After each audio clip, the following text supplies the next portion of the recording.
And hello, movie lovers, and welcome to the show. So, first off, right off the bat, I just want to say I'm sorry for my tardiness. Normally, I do a couple of movie reviews here and there. I post a lot more on my YouTube channel, but unfortunately, I was actually tested for COVID the other day, and I've been trying to just get myself straightened out over that. But hopefully, coming up on Monday, I'll have more content. But that being said, I just got done watching this new movie directed by Scott Derrickson. He's actually the former director from Doctor Strange. Now, this is actually based off of a short story that Joe Hill um, made a short story of, and it's actually called Black Phone, like I said. But here's the thing: I'm still currently reading the Black Phone. It's only clocks into like 30 pages, but with this one, it's only this movie. I have to say is really good. I really enjoyed the Black Phone for what it is, and of course, it's about Ethan Hawke. And basically, what he winds up doing is he winds up abducting these kids into his van, and his go-to as a symbol of what he does when he takes these kids is throwing up black balloons to symbolize the fact that he took certain children. So I definitely like how Ethan Hawke is so haunting and menacing in this movie to the point where you're actually more horrified for the kids whenever he does take them.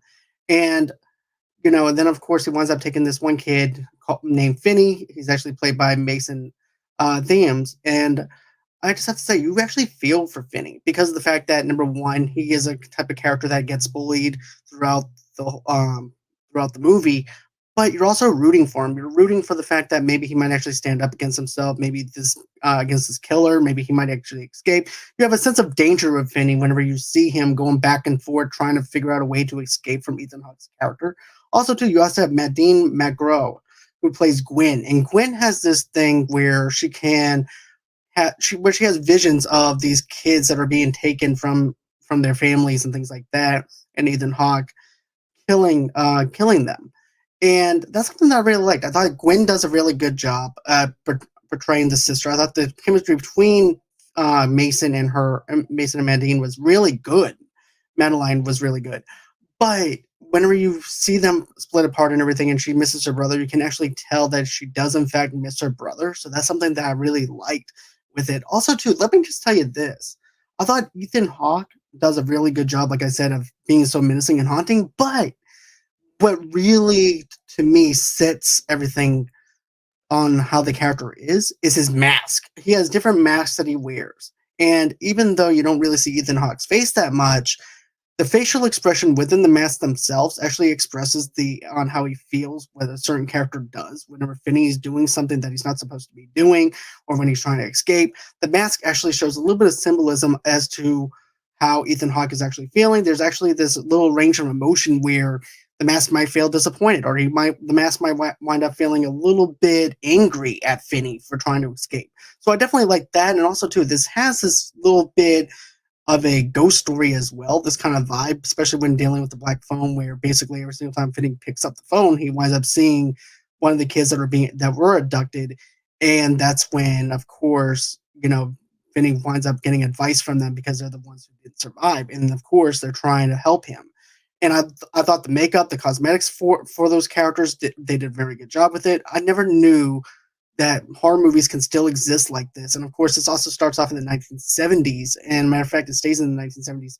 But also, too, it has this one room scenario, which is something that I like, which also gives me a claustrophobic kind of feel towards Finney whenever he's trying to escape. So that's another thing I like. And let me just say this: everybody did a top notch job on portraying these characters. I thought this movie was really good and very entertaining from Blumhouse.